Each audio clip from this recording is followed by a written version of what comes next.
салом алейкум бародарои азиз, умедворам ки соҳ саломат ҳастед, хуб ҳастед. бародарои як бародармон беҳтарин инсоне, беҳтарин шахс аст. алҳамдулиллоҳ, худо баракат шуда. як ҷои як чӣ ҳуйкагӣ будааст бародаро барои ҳиҷома кардан. мақсад кадомед ки бихоҳен ҳиҷома кунем бародаро, ҳамун метрода қариб даст, ҳамун видеоро тамошо кунем, дар видео ҳаст бародаро. ама ҳамин навора мемонам то охира тамошо кунем.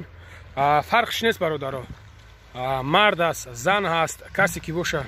иншоаллоҳ равен гап занен, аз нои мо гап занен, бо иншоаллоҳ ба амраи худо беҳтарин шахсиятай фикртон намекунад. худованд нигаҳбонтон боша, дар амони аллоҳ бошед.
Anamija kabineti Mardakoy Hazrat.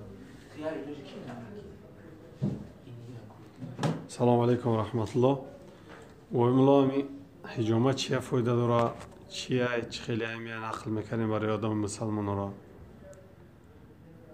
أعوذ بالله من الشيطان الرجيم بسم الله الرحمن الرحيم الحمد لله رب العالمين والصلاة والسلام على أشرف الأنبياء والمرسلين وصلى الله تعالى على خير خلق محمد وعلى آله وأصحابه أجمعين. أولا السلام عليكم ورحمة الله وبركاته وتمام برادران و خواهران اهل اسلام و خصوصا با همین کارخانه را به خاطر یعنی خدمت کردن برای برادران و خواهران اسلامی روی کردیم از برای یعنی کردن حجامه این برای فرد مسلمان که پیغمبر خدا صلی الله علیه و آله و سلم در یک سال 2 مرتبه گفته است که 6 ماه بعد در حالت فصل بهار و تیر ماه وقتی که رسول اکرم صلی الله علیه و آله و سلم شب معراج رفتن به طبق آیه سوره اسراء که الله در قرآن می‌فرماید استعیذ بالله سبحان الذی اسری بعبده لیلا من المسجد الحرام الى المسجد الاقصی الذی بارکنا حوله لنریه من آیاتنا انه هو السمیع البصیر. الله میگه پاک از پروردگاری که بود بنده اش را یعنی محمد صلی الله علیه و آله و سلم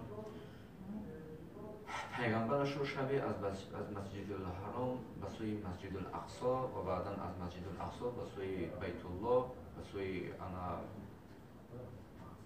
سینی خودش.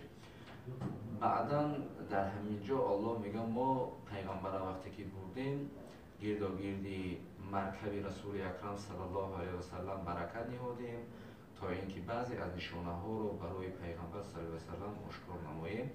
همینجا وقتی که رفتن آسمان اول، دوم، سوم، چهارم، پنجم، ششم و هفتم در آسمان ها که با کدام پیغمبر ها ملاقات کردن، جبرائیل امین با همین پیغمبر صلی الله علیه و سلم توصیه دادن نسبتی کردن حجامه را که رسول اکرم صلی الله علیه و سلم گفتن که ای امتی من شما یعنی حجامه کنید، زیرا اینکه حجامه در چندها درد از برای امت اسلام یعنی شفا است.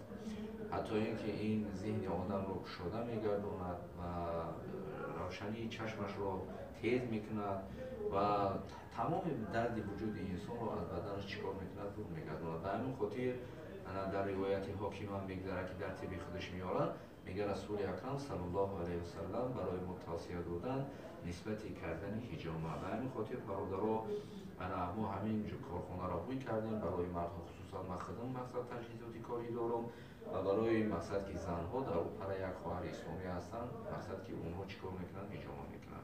به همین خاطر که میتونه گفت کسایی که میتونه گفت زن دارن که باید میخوان که مقصد که مساج کنن یا که کپل نیستمون کار کنن و این خواهر اسلامی هم و این کارو مقصد که دیپلم دارن، تمام کردگی هم نسبت چی دکتری.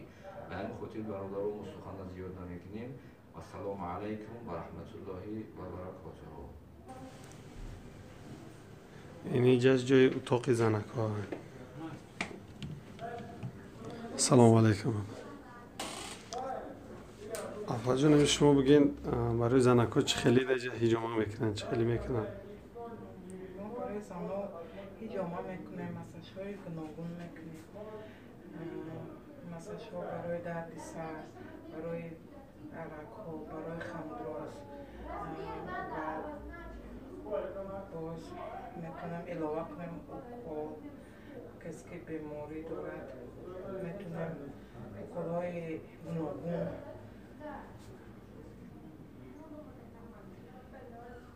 برای خواهرای مسلمان بسیار چیزها ما